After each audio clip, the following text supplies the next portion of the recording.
షాద్ నగర్ వైపు ఉన్న మన స్వర్గసీమ వెంచర్లో ప్లాట్లు కొన్న వాళ్ళంతా సంతోషంగా ఉన్నారు. ఒక్కసారి విజిట్ చేయండి. Hi guys, welcome to I dream. నేను మీ చాణక్య. సోషల్ మీడియాలో గత కొన్ని రోజుల నుంచి కూడా ఒక టాపిక్ అనేది కూడా వైరల్ అయిపోతూ ఉంది. దాని గురించి మీమ్స్ చేస్తూ ఉన్నారు, ప్యారడీలు చేస్తూ ఉన్నారు. అదే ఆడపిల్లలకు ఇల్లు ఉండదు. అటుంటే నాన్న ఇల్లు ఉంటుంది, ఇటుంటే మొగుడిల్లు ఉంటుంది, మాకెక్కడ ఇల్లు ఉంది అని చెప్పేసి దీని గురించి పెద్ద వాదన అనేది జరుగుతుంది. మరి దీని గురించి మాట్లాడడానికి అసలు ఎవరి వాదన అనేది కరెక్ట్ అనే దాని గురించి కూడా మాట్లాడడానికి ఇప్పుడు మనతో పాటు కూడా శేఖర్ భాష అని ఉన్నారు. రే అన్నతో మాట్లాడతాం. ఆయన hi Chanakya. And Bigg Boss నుంచి బయటకు వచ్చి ఎగ్జాక్ట్ 1 year అయింది అనుకుంటా. Exact 1 year. ఓకే. అంటే పుట్టాడు అలా బయటకు వచ్చారు. ఓకే. అండ్ ఏంటన్నా ఇది సోషల్ మీడియాలో మనం వింటూ ఉన్నాము అండ్ ప్యారడీలు చేస్తూ ఉన్నారు. అండ్ కొన్ని ఈవెంట్స్లో అయితే దాని గురించి మాకు ఎక్కడ ఉంది అని చెప్పేసి దీని గురించి మాట్లాడుతున్నారు. ఏంటి అలా అమ్మాయి మాట్లాడడానికి పబ్లిసిటీ స్టంట్ అనుకోవచ్చా, లేకపోతే నిజంగా ఆవిడ చెప్పిన మాటల్లో బయట అంటే లేడీస్కి నిజంగా అలాంటి ఇల్లు లేదంటారా?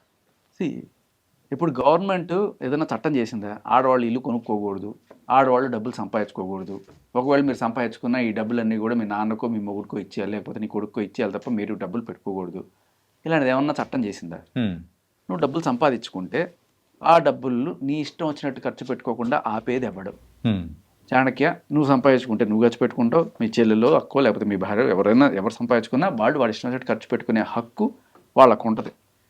ఇకపోతే లేదు ఆడవాళ్ళకి ఇల్లు లేదంటే మరి ఆవిడ చెప్పే కోణం మనం ఎలా చూడాలంటే, మన కడలి ఒకప్పుడు ఆడవాళ్ళు సంపాదించుకోవడానికి అవకాశాలు తక్కువగా ఉండి, లేకపోతే వాళ్ళు వంటింటికి మాత్రమే పరిమితమయ్యి ఏదో ఒక 10th ఇంటర్ చదివిచ్చేసిన తర్వాత ఇంకెందుకమ్మా ఎక్కువ చదువులు, మనకి ఆడపిల్లకి ఇంత చాలు అని చెప్పి వాళ్ళ నాన్న ఒక మంచి సంబంధం చూసి పెళ్లి చేసి పంపించినప్పుడు అప్పుడు దాకా ఈవిడికి తండ్రిల్లు, అప్పటి నుంచి మొగుడిల్లు. ఓకే. అయినా కూడా నువ్వు గమనిస్తే ఏ తండ్రి అయినా సరే, నాకు ఒక కొడుకు కూతురు అందరూ ఉన్నారు, మరి రేపు వాళ్ళకి ఆస్తి పంచాల్సి వచ్చినప్పుడు నాకు తరతరాల నుంచి వచ్చిన ఆస్తి అయినా నేను సంపాదించిన ఆస్తి అయినా వచ్చినప్పుడు ఇద్దరికీ ఈక్వల్గానే ఇస్తాం. ఇంకా మన దరిద్రం ఏంటంటే ఆడవాళ్ళకి పెళ్లి చేసేటప్పుడు ముందుగానే సరే పాపం వెళ్ళిపోతుంది కదా, దీనికి కట్నం రూపంలో ఇచ్చేద్దాం, వీడు ఎప్పుడు మనతోనే ఉంటాడు కదా, వీడి తర్వాత ఇవ్వచ్చులే అనుకుంటాం. నా కొడుకు విషయంలో అయితే వీడు ఉంటాడు కదా, వీడికి సర్లే తర్వాత ఇవ్వచ్చులే, పాపం ఈ అమ్మాయికి అప్పో సుప్పో చేసి ఎక్కడి నుంచో డబ్బులైనా తీసుకొచ్చి తర్వాత మనం చూసుకుందాంలే అని చెప్పి వీడిని పక్కన పెట్టి అన్నీ తీసుకొచ్చి ఆవిడకి ఇస్తారు. నేను 1 కోటి రూపాయలు సంపాదిస్తే 50 లక్షలు నా కూతురికి, 50 లక్షలు నా కొడుకు, ఇద్దరికి 2 కళ్ళగా ఏ తండ్రికైనా ఇలాగే ఉంటుంది. ఆడపిల్ల అంటే చిన్న చూపు ఉండదు. నాకు తెలిసి మరి వాళ్ళ ఇంట్లో అలాంటి చిన్న చూపు ఏమైనా ఉందంటే ఆవిడే చెప్పాలి. నాకు తెలిసి నాకు అలాంటి చిన్న చూపు లేదు అలాంటి. అయితే విషయం ఏంటంటే ఇక్కడ నాన్న డబ్బులు ఇవ్వడమో లేకపోతే మొగుడు డబ్బులు ఇవ్వడమో ఇవి కాకుండా నిన్ను సొంతంగా సంపాదించుకోకుండా ఆపేదేవడం నీ చదువు, నీ టాలెంట్. చదువు లేకపోయినా టాలెంట్ తోటి చాలామంది డబ్బులు సంపాదించుకుంటున్నారు కదా. వాళ్ళు సంపాదించుకున్న డబ్బులు ఏమన్నా నిజం చెప్పాలంటే అమీర్పేటలో ఆడవాళ్ళని నమ్ముకొని అన్ని షాపింగ్ మాల్ వెలుస్తున్నాయి. మీరు గమనించండి, షాపింగ్ చేసేది ఆడవాళ్ళు ఎక్కువ, మగవాళ్ళు ఎక్కువ. మగాడు వచ్చి అక్కడ నించొని బిల్లు కట్టడానికి మాత్రమే వాడు ఆ చీరలు ఆ నాగలు ఇవన్నీ కొనుక్కునేది వీళ్ళే. అండ్ మన వాళ్ళు పెద్దవాళ్ళు చెప్పేది కూడా మగాడి వైభవం అంతా ఆడవాళ్ళు ఒంటి మీద కనపడాలంట. అంటే నువ్వు 1 కోటి రూపాయలు సంపాదిస్తే అది ఎలా తెలుస్తుంది?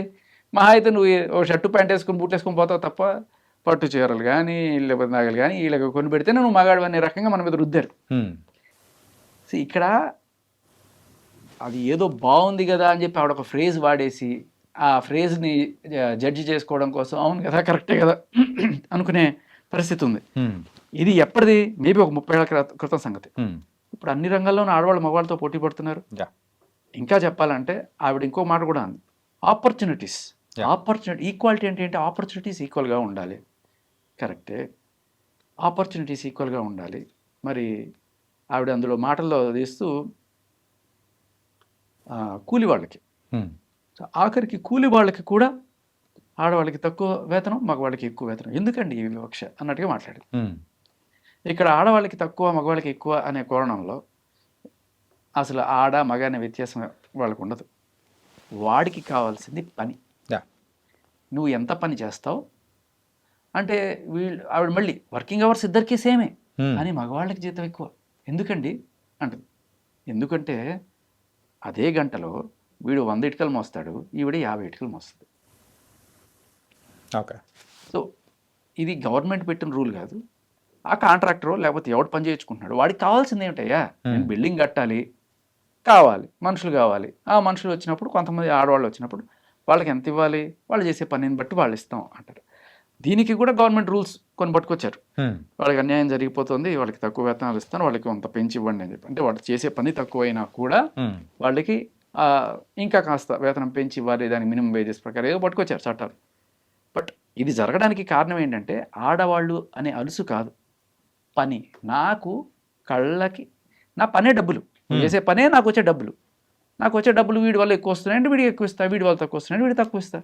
నువ్వు నేను వెళ్ళాం పని చేసాము, నువ్వు 100 ఇటుకలు మోసావు, నేను 70 ఇటుకలు మోసాను, నీకు 100 ఇటుకలు నేను డబ్బులు ఇస్తా, నాకు 70 ఇటుకలకే డబ్బులు ఇస్తాడు. ఇది కూలీ వాళ్ళకి సంబంధించి మాత్రం. ఓకే. ఇది శారీరకమైన శ్రమకు సంబంధించి.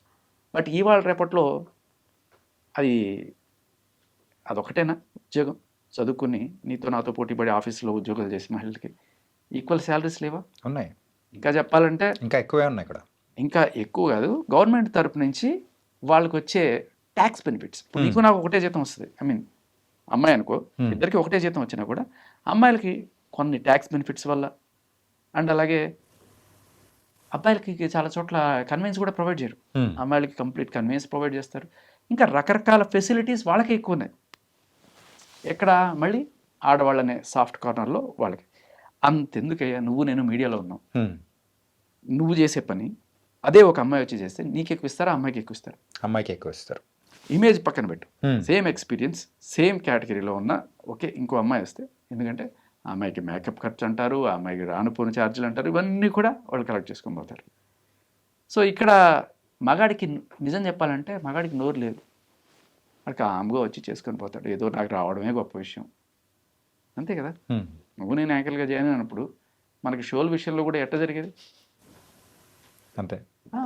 సో ఆడవాళ్ళు ఇచ్చే ప్రిఫరెన్స్ వేరు, మగవాళ్ళకి ఇచ్చే ప్రిఫరెన్స్ వేరు. కూలీల పరిస్థితిలో అలా ఉంటే యాంకర్ల పరిస్థితిలో ఎలా ఉంది. ఇంకా ఉద్యోగస్తుల పరిస్థితులు చెప్పాలంటే మళ్ళీ అగైన్ ఈక్వాలిటీ కూడా కాదు. ఇప్పుడు లేడీస్కి మెటర్నిటీ లీవ్ అని 6 నెలలు ఇస్తారు. అవును. ఎంతో ఏడిస్తే మగాళ్ళకి ఈ మధ్యకాలంలో 1 మంత్ పెట్టారు. ఓకే. సో ఈ 6 నెలలు ఆవిడ వేరే పని చేస్తుంది ఖచ్చితంగా. I respect. 6 నెలలు కాదు, సంవత్సరం ఇచ్చినా తప్పలేదు. ఎందుకంటే మా ఆవిడ పడ్డది నేను చూస్తాను. కెనడా లాంటి దేశాల్లో 2 ఏళ్ళు ఇస్తారు, తప్పు లేదు, ఖచ్చితంగా తప్పులేదు. కానీ ఆ 2 ఏళ్ళు ఆవిడకి ఇచ్చే శాలరీ ఏమివ్వరు, ఐ మీన్ శాలరీ ఇస్తూనే ఉంటారు, పని చేయక్కర్లేదు. బట్ దానికి పనిచేసేది ఎవడు? మగాడు కదా. నువ్వు నేను ఆవిడ లేని లోటు ఆఫీస్లో తీరుస్తాం. ఎందుకు అంటే ఆవిడ ఒక బిడ్డను మోసింది, కన్నది, ఆవిడ చేస్తున్నది గొప్ప పని.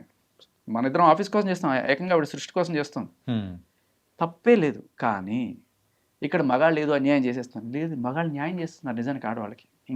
ఇంకా వాళ్ళు అంత హ్యాపీగా బతకడానికి వాళ్ళ భర్త వాళ్ళ తండ్రే కాకుండా ఆఫీస్లో పనిచేసే కొలీగ్స్ కూడా వాళ్ళ వర్క్ షేర్ చేసుకోవడం వల్ల వాళ్ళంత హ్యాపీగా ఉండగలుగుతున్నారు కదా. ఈ మధ్యకాలంలో కూడా ఎక్కడో చూసాం, ఇప్పుడు ఎంసెట్ రాస్తారు, లేకపోతే కాంపిటేటివ్ ఎగ్జామ్స్ రాస్తారు. దీంట్లో ఆడవాళ్ళకి సపరేట్ ర్యాంకులు, మగవాళ్ళకి సపరేట్ ర్యాంకులు ఏమైనా ఉంటాయి? ఏముండవు. బట్ రిజర్వేషన్ కేటగిరీలు ఏవో ఉంటాయి, ఆడవాళ్ళకి రిజర్వేషన్లో సీట్లు అవన్నీ ఉంటాయి. అదే ర్యాంక్ వచ్చిన నీకు సీట్ రాకపోవచ్చు, అదే ర్యాంక్ వచ్చిన ఆడవాళ్ళకి ఈజీగా సీట్ వస్తుంది. సరే, అది పక్కన కూడా పెడదాం. బట్ అసలు ఎగ్జామ్సే ఆడవాళ్ళకి సపరేట్గా పెడతాం, మగవాళ్ళకి సపరేట్గా పెడతాం అంటే ఎట్లా ఉంటుంది? కుదరదు. ఆపర్చునిటీస్ అనేవి ఈక్వల్గా ఉండాలన్నప్పుడు టాలెంట్ కూడా ఈక్వల్గా ఉండాలి. నేను ఎందుకు చెప్పిన అంటే అట్లాంటివి లేదు. నువ్వు చెస్ గమనించు, ఇంటర్నేషనల్ చెస్ టోర్నమెంట్స్, లేకపోతే లేడీస్ కోసం ప్రత్యేకమైన చెస్ టోర్నమెంట్ అంటే. ఇప్పుడు క్రికెట్ అన్నాం అనుకో, సరే నీ శారీరక దారుఢ్యం వేరు, ఆవిడ వేరు, ఆవిడ నీతో పాటు పరిగెత్తలేకపోవచ్చు, నేను ఒప్పుకుంటాను. ఆవిడ అంత అథ్లెటిక్గా అంత స్పీడ్గా ఉండకపోవచ్చు, కాబట్టి వీళ్ళకి కలిపి క్రికెట్ పెట్టడము, లేకపోతే వేరే స్పోర్ట్స్ ఫిజికల్గా ఇన్వాల్వ్ అయ్యే స్పోర్ట్స్ పెట్టడము కరెక్ట్ కాకపోవచ్చు. బట్ చెస్ ఏంటే ప్యూర్లీ మెంటల్ గేమ్ కదా. మరి దీంట్లో ఆడవాళ్ళ తెలివితేటలు వేరు, మగవాళ్ళ తెలివితేటలు వేరు. బ్రెయిన్తో ఆడే గేమ్కి లేడీస్కి సపరేట్ టోర్నమెంట్స్ ఎందుకు? అర్థమే కావు కొన్ని ఓకే. జీవితంలో. సరే వాళ్ళని ఎంకరేజ్ చేయడానికి, వాళ్ళు బయటికి రావడానికి ఇటువంటివన్నీ కూడాను రకరకాలు చెప్తుంటారు. కానీ ఈ కోణంలో మనం చూస్తే ఆపర్చునిటీస్ ఇవాళ ఆడవాళ్ళకు ఉన్నంత మగాళ్ళకి లేవు అనేది అక్షర సత్యం. అక్షర సత్యం. ఎస్పెషల్లీ ఈ ఫాస్ట్ పేస్డ్ వరల్డ్లో. అండ్ దీంట్లో కూడా ఉద్యోగాలకు వెళ్ళినప్పుడు కూడా అంతెందుకు నువ్వు నేను ఇంటర్వ్యూకి వెళ్ళాను, మనం ఎంత క్యూలో నిల్చోవాల్సి వచ్చేది, లేకపోతే ఎంత చేసేది, వాళ్ళు ఎంత ఈజీగా చేసేవాళ్ళు.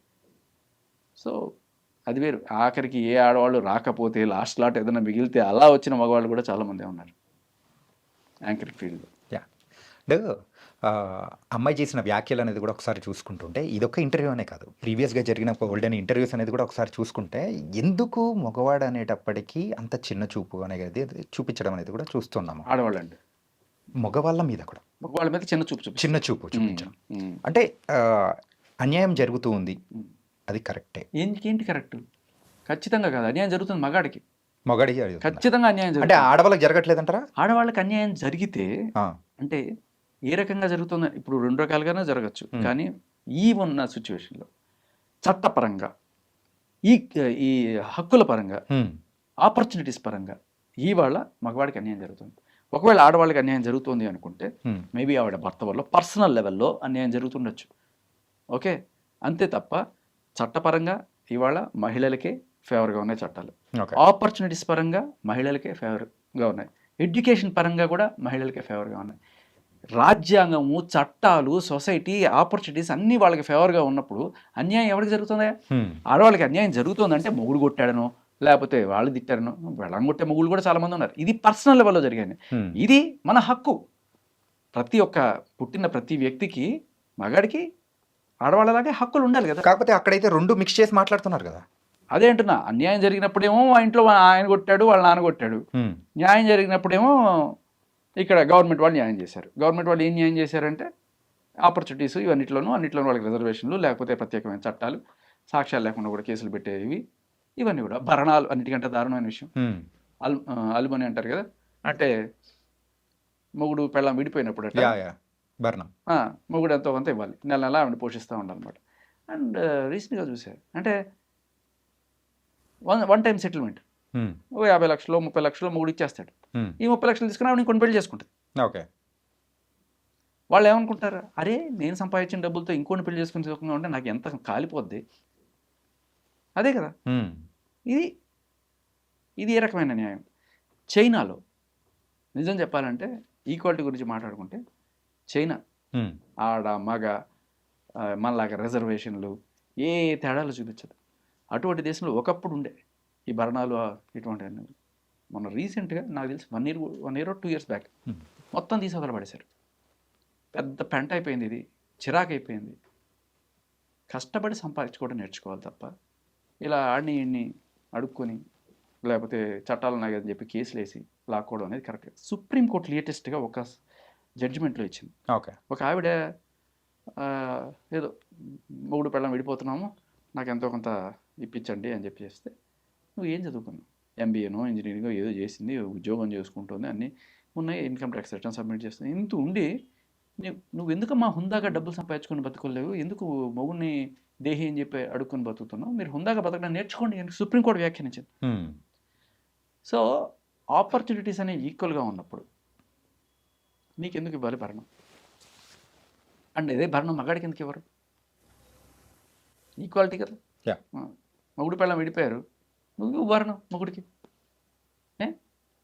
మగాడని వాడు పోషించడానికి పుట్టాడా? పురుషుడు పోషించడం దగ్గరగా ఉందనే. సో నిజంగా చెప్పాలంటే మనల్ని ఇంకా ఒక భ్రమలో బతికేట్టు ఆడవాళ్ళు అన్యాయం అనేది ముసుగేసుకొని చాలా రోజుల నుంచి సొసైటీలో ఇది నడుపుతూ ఈ ఫెమినిస్టులు వీళ్ళందరూ కూడాను మగాడిని ఒక ఇన్సెక్యూరిటీకి గురి చేస్తూ, మగాడు అవును ఇది నిజమేనేమో అని చెప్పి నువ్వే అన్నావు ఏమో మగాడికి అన్యాయం జరుగుతుంది అనే స్టేజ్లో మగాడు వెళ్ళిపోయేలా చేసి ఇవాళ అన్ని రకాల ఫెసిలిటీస్ అక్కడే పోతున్నాయి, అన్ని రకాల ఆపర్చునిటీస్ అడిపోతున్నాయి, మగాడు అడుగు తినే స్టేజ్కి వస్తున్నాడు. అంటే అమ్మాయిలు అనేటప్పటికీ మంచివాళ్ళు, కానీ ఈ అమ్మాయి చేసిన వ్యాఖ్యలు ఏదైతే అమ్మాయి అబ్బాయి ఇద్దరు కూడా జస్ట్ తల్లి కడుపు నుంచే ఉంటారు, వస్తారు, ఒకే తల్లి కడుపు నుంచి వచ్చిన వాళ్ళే. సడన్ గా ఆడవాళ్ళు మంచి వాళ్ళు, మగవాళ్ళు చెడ్డవాళ్ళు ఏమీ అయిపోరు. కానీ ఏంటంటే అన్న, ఇప్పుడు అమ్మాయిలు ఉంటారు, మంచోళ్ళు ఉంటారు, కొంచెం చెడ్డోళ్ళు ఉంటారు. చెడ్డోళ్ళు ఉంటారు. కాకపోతే ఇక్కడ ఏంటంటే ఇలా మాట్లాడే ఒక అమ్మాయిని చూసి అలా ఒక 5-6 మంది అమ్మాయిలు తయారయ్యారు అనుకోండి, అప్పుడు ఏంటి సంగతి? అవ్వచ్చు. ఏంటంటే ఇంత వస్తుంది కదా, అరే ఇట్లా మాట్లాడామంటే ఇంత పబ్లిసిటీ వస్తుంది కదా, అరే ఈ రోజు ఆ అమ్మాయి కడలి మాట్లాడింది, మేము మాట్లాడితే తప్పేంది అని చెప్పేసి ఒకరిని చూసి ఇంకొకరు నేర్చుకుంటే. ఆ అమ్మాయి మాట్లాడిన అన్ని మాటలు నేను తప్పు పట్టను. కడలి అనే అమ్మాయి కొన్ని చాలా చాలా సెన్సిటివ్గా మాట్లాడుతుంది, బాగుంది. కానీ ఇక్కడ ఆ అమ్మాయి మాట్లాడిన మెయిన్ పాయింట్ నువ్వు చెప్పింది ఏంటంటే, అమ్మాయికి ఇల్లు లేదు అనేది తప్పు. ఎందుకంటే నువ్వు సంపాదించుకుని కొనుక్కోమ్మా, ఎవడాపుతున్నాడు? ఏ అమ్మాయి అయినా సరే ఉద్యోగం చేసి డబ్బులు సంపాదించుకొని ఇల్లు కొనుక్కుంటే గవర్నమెంట్ ఆపుతుందా, చట్టాలు ఆపుతున్నాయా? ఎవడు ఆపట్లేదు కదా. ఈ స్టేట్మెంట్కి ఏంటి అర్థం? అండ్ ఇంకా నిజం చెప్పాలంటే ఆవిడకి చాలా తొందరగానే పెళ్లి చేసేస్తారు, మగవాళ్ళకైనా ఆడవాళ్ళకి. ఆ టైంలోనే అంటే చేసేటప్పుడే వాళ్ళు స్థితిగతుల కన్నా ఎక్కువ, ఒక రిక్షా తొక్కుకునేవాడు ఒక కారు ఉండేవాడికి, ఒక 10 లక్షలు ఉండేవాడు, ఒక 20 లక్షలు ఉండేవాడికి ఇలా ఇచ్చి పెళ్లి చేద్దాం అనుకుంటా. వాళ్ళ మైండ్ సెట్ కూడా, ఆవిడంటే మైండ్ సెట్స్ గురించి మాట్లాడుతుంది. మగాడు అనేవాళ్ళు ఎందుకు ఆడవాళ్ళని అదో రకంగా చూస్తూ ఇది చేస్తారు, మా ఇష్టం వచ్చినట్టు డ్రెస్లు వేసుకుంటాం. అలాగే ఈ మైండ్ సెట్ విషయానికి వస్తే ఆడవాళ్ళు ఒక అమ్మాయిని నేను 100 మందిని అడిగాను, ఒక్కళ్ళు కూడా నాకు ఈ ఆన్సర్ చెప్పలేదు. అమ్మ నువ్వు పెళ్లి చేసుకునే అబ్బాయి నీకన్నా పొట్టిగా ఉంటే చేసుకుంటావా? లేదు. నీకన్నా చదువు తక్కువ ఉంటే మేబీ, కానీ చేసుకో, మోస్ట్ లైక్లీ నాట్. నీకన్నా ఆస్తి తక్కువ ఉండకూడదు, నీకన్నా వయసు తక్కువ ఉండకూడదు, వయసులో పెద్ద ఉండాలి, హైట్లో పెద్ద ఉండాలి, చదువులో పెద్ద ఉండాలి, ఆస్తిలో పెద్ద ఉండాలి, అన్నిట్లోనూ ఎక్కువ ఉండాలి. ఈక్వాలిటీ కావాలి మాకు. ఓకే. వాళ్ళకి ఆ మైండ్ సెట్ మారాలి. ఏ పొట్టిగా ఉంటే ఎందుకు చేసుకోకూడదు? మగాడు చేసుకోవట్లేదా పొట్టిగా ఉండే అమ్మాయిని? అలా మనం తయారు చేయబడ్డాం, మనమే కాదు వాళ్ళు కూడా. ఓకే. తరతరాలుగా ఇలా వచ్చింది, అలా ఉంటుంది. వాళ్ళని వాళ్ళు మార్చుకోవాలి ఫస్ట్. ఈక్వాలిటీ అనే విషయంలో అక్కడి నుంచి రావాలి, వాళ్ళు మారాలి ఫస్ట్. అండ్ ఫైనల్గానా ఈవెన్ వాళ్ళనే కాదు, కొంతమంది ఫెమినిస్ట్ మాట్లాడేటప్పుడు కూడా అంటే ఎప్పుడో జరిగిన, అంటే వాళ్ళ మీద జరిగిన దాడులు దాని గురించి ప్రజెంట్ ఇప్పుడు ఉన్న టైం లైన్, సో ఇప్పుడు ఈక్వాలిటీ అనేది కూడా మ్యాక్సిమం వచ్చింది. ఇన్ఫ్యాక్ట్ చెప్పాలంటే మగవాళ్ళ కంటే అమ్మాయిలు ఒక అడుగు ముందుగానే ఉన్నారు. వాళ్ళు ఎక్కువ సమానం, మనం తక్కువ సమానం, ఆ టైప్లో ఉన్నాం. కానీ ఆ రోజు జరిగిన ఇన్సిడెంట్స్ అనేది కూడా ఇప్పుడు మెన్షన్ చేయడం వల్ల అంటే ఏం సాధిస్తారని? ఏం సాధిస్తారు? బ్రహ్మాండంగా హక్కులు సాధించుకుంటున్నారు, రిజర్వేషన్లు సాధించుకుంటున్నారు, చట్టాలు సాధించుకుంటున్నారు, ఇన్ని సాధించుకుంటున్నారు కదా. జస్ట్ ఇక్కడున్న ఒక వెల్ ఎడ్యుకేటెడ్ ఆస్తిపరురాలు అన్నీ ఉండి కూడా నేను అమ్మాయిని అని చెప్పి ఎవరైతే ఒక తాండాలో గిరిజన స్త్రీ ఆస్తి లేక ఆపర్చునిటీస్ లేక బాధపడుతుందో వాళ్ళ కోసం చేయబడిన చట్టాలని ఏకంగా మహిళల కోసం చేశారు కాబట్టి నేను దీన్ని వాడుకుంటాను అని చెప్పి ఈవిడికి అన్నీ ఉన్నా కూడా ఈవిడ భరణం కోసం వెళ్తుంది, ఈవిడ అదే రిజర్వేషన్ కోసం వెళ్తుంది. సో ఏంటంటే మనకు ఉన్నాయి కాబట్టి అది చూపించి ఇక్కడ వీళ్ళు బతుకుతాం. నిజం చెప్పాలంటే ఈ చట్టాలు కూడా పాపం ఇలా వీక్ మహిళల కోసం చేయబడ్డ చట్టాలు. నిజానికి ఇవాళ కేసులు పెడుతున్న మహిళలందరూ కూడా స్ట్రాంగ్ మహిళలు. నువ్వు గమనించండి, రీసెంట్గా ఒక స్టార్ హీరో మీద ఒక అమ్మాయి వెళ్ళి కేసు పెట్టింది. ఆవిడ చెప్తుంది, మాది జమీందారు వంశం, మా నానమ్మ జమీందారు, అసలు నేను ముష్టేస్తాను వాళ్ళకి కావాలంటే. అంత డబ్బులు అంత ఉన్ని ఇటువంటి వాళ్ళే వెళ్ళి కేసులు పెట్టగలుగుతున్నారు తప్ప నిజానికి ఒక డ్యాన్స్ యూనియన్లో ఒక అమ్మాయికి ఆపర్చునిటీస్ ఇవ్వాలంటే నువ్వు నాతో వచ్చి ఉంటేనే నీకు ఆపర్చునిటీ ఇస్తానని చెప్పి బలవంతం చేసిన వాడు ఆ అమ్మాయి వెళ్ళి దేవుడా నన్ను రక్షించండి అని చెప్పి పోలీస్ స్టేషన్ చుట్టూ కేసులు పెట్టడానికి తిరిగితే, ఇక్కడ కాదమ్మా ఆ స్టేషన్కి పో, ఆ స్టేషన్ కాదమ్మా ఈ స్టేషన్కి పో అని చెప్పి తిప్పే వ్యవస్థ. నిజానికి న్యాయం అనేది ఇలా వీకర్ సెక్షన్స్ కోసం ఉద్దేశించబడితే అవన్నీ యూజ్ చేసుకొని ఇలా డబ్బున్న వాళ్ళు, పరపతున్న వాళ్ళు, లేకపోతే ఇన్స్టాగ్రామ్ ఇన్ఫ్లుయెన్సర్స్ వీళ్ళందరూ కూడా వీటిని చక్కగా వాడుకోగలుగుతున్నారు. ఓకే. అది అండ్ ఫైనల్గా ఈ టాపిక్ గురించి మీరు ఏమంటారు? ఆడ మగ తేడా లేదు. దమ్మున్నోడిది, పని చేయగలిగినోడిది డబ్బు. అండ్ ఇంకొకటి ఏంటంటే మగాడు తిడతాడు, ఆడవాళ్ళు పడవాళ్ళు కాదు. ఆడది సంపాదించి బాగా కోట్లు సంపాదించింది, ₹1000 లేకపోతే 10,000 జీతం ఉన్నవాడిని వాడిని పెళ్లి చేసుకుంది నచ్చి వాడు ఏం చేస్తాడు? ఎగురుతాడా పెళ్ళ మీద? మూసుకొని ఉంటాడు. లేకపోతే నాకు ఇది కూడా ఉండదు, మంచి కారు ఇచ్చింది, మంచి బంగ్లా ఇచ్చింది, ఆవిడ నన్ను చేసుకోవడమే నాకు గొప్ప విషయం కాబట్టి నేను అణిగి పడి ఉండాలి అని మగాడు ఎట్లా అనుకుంటాడు. అలాగే ఒకప్పుడు ఒక మంచి అయ్యే చేతిలో పిల్లని పెట్టాలనుకున్నప్పుడు వాడికి అంత కారు బంగ్లా అన్నీ ఉన్నాయి, నిన్ను చూసి చేసుకున్నాడంటే మనం అణిగి ఉండాలి అనుకునే స్టేజ్లో వాళ్ళు ఉండే. ఇది ఆడ మగ వ్యత్యాసం కాదు, డబ్బు పరపతిలో ఉన్న తేడా. బాగా డబ్బు సంపాదించు, మగాడే నీ వెనకాల ఊడిగం చేస్తాడు. కానీ ఇక్కడ వీళ్ళ ఎంత డబ్బు సంపాదించినా అంతకన్నా డబ్బు సంపాదించిన వాడిని నేను చేసుకోవాలి అనుకునే యాటిట్యూడ్, అంతకన్నా పొడుగు ఉండాలి, అంతకన్నా ఎడ్యుకేషన్ ఉండాలి, అంతకన్నా ఆస్తి ఉండాలి అనే ఈ మెంటాలిటీ ఆడవాడదు. ఓకే, అదే తేడా కొడుతుంది. బేసికల్లీ నిజంగానే నీకన్నా తక్కువలో ఉన్నవాడిని నువ్వు చేసుకొని చూడు, అన్నిట్లోనూ ఎలా ఉంటుందో చూడు. ఓకే, సో నైస్ అన్న. ఏంటంటే ఇటు సైడ్ న్యాయం ఉంటుందో అటు సైడ్ మాట్లాడే పర్సన్ కాబట్టి అందుకోసమే మిమ్మల్ని పిలిచాను. ఈ టాపిక్ మీద మీ యొక్క ఒపీనియన్ అనేది కూడా తీసుకున్నాను. So thank you so much. Thank you.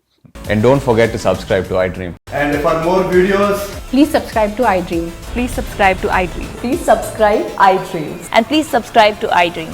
For more videos, subscribe to iDream. please like, share and subscribe to the channel. Congratulations, iDream. Subscribe to iDream. Subscribe to iDream. So subscribe to iDream Media. iDream की iDream team अंदर की huge congratulations. Please subscribe iDream Media. Please subscribe to iDream. Subscribe iDream. Please subscribe to iDream. iDream అంటే నా కళల ఛానల్ను subscribe చేసుకున్న నోరు తిరుగుతలేదు, మీరైతే గంట గుర్తు కొట్టండి. For more such videos, please subscribe to iDream.